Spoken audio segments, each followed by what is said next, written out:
Kasih karunia dan damai sejahtera dari Allah Bapa kita dan dari anaknya Tuhan Yesus Kristus menyertai kamu sekalian. Amin. Shalom saudara-saudari sahabatku yang terkasih di dalam nama Tuhan Yesus. Firman Tuhan yang menyapa kita hari ini, hari Kamis tanggal 14 November 2024, tertulis di dalam Injil Yohanes pasal 10 ayat 16. Mari sahabatku semua kita simak dan renungkan firman Tuhan yang menjadi kekuatan dan inspirasi untuk menjalani hari ini. Demikian. Ada lagi padaku domba-domba lain yang bukan dari kandang ini. Domba-domba itu harus kutuntun juga, dan mereka akan mendengarkan suaraku, dan mereka akan menjadi satu kawanan dengan satu gembala. Adong dope akka biru-biru kuna asing, naso siap baraon. Ikodo do akai togi honokku, tangi honon nasida do suaraku, dungi gabe sada punguam mai jala sada parmahan. Demikian firman Tuhan.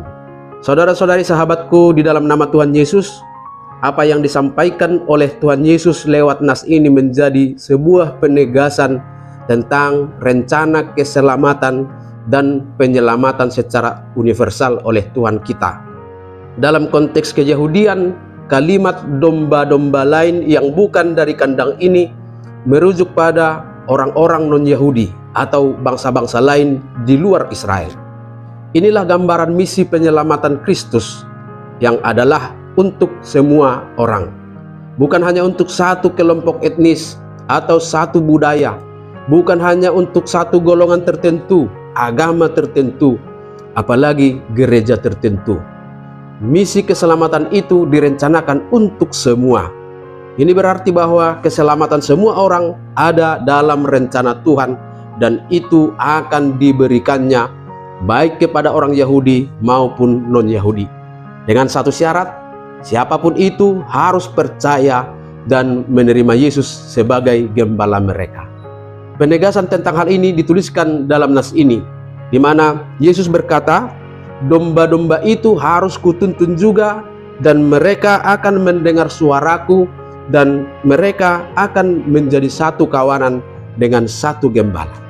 Keselamatan itu ditawarkan kepada semua suku bangsa di dunia ini.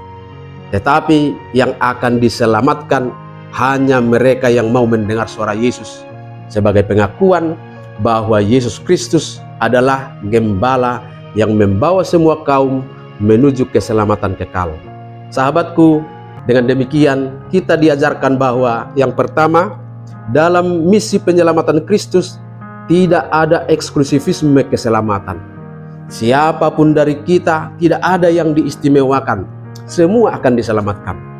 Maka kita harus tepis pikiran yang merasa hanya golongan tertentu, hanya kaum tertentu, apalagi pikiran yang merasa hanya anggota jemaat di gereja tertentu yang akan diselamatkan.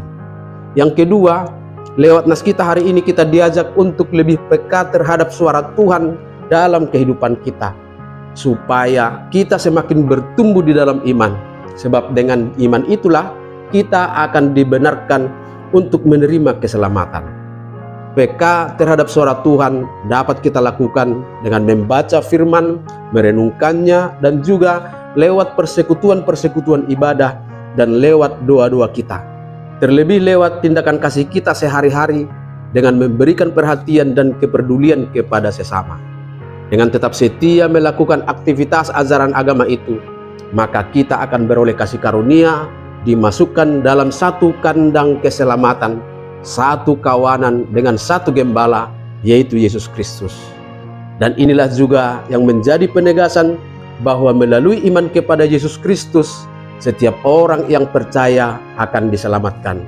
Kita baca dalam Yohanes 3 ayat 16 bagian B, yang menyatakan bahwa supaya setiap orang yang percaya kepadanya tidak binasa, melainkan beroleh hidup yang kekal. Amin. Selamat beraktivitas, Tuhan memberkati.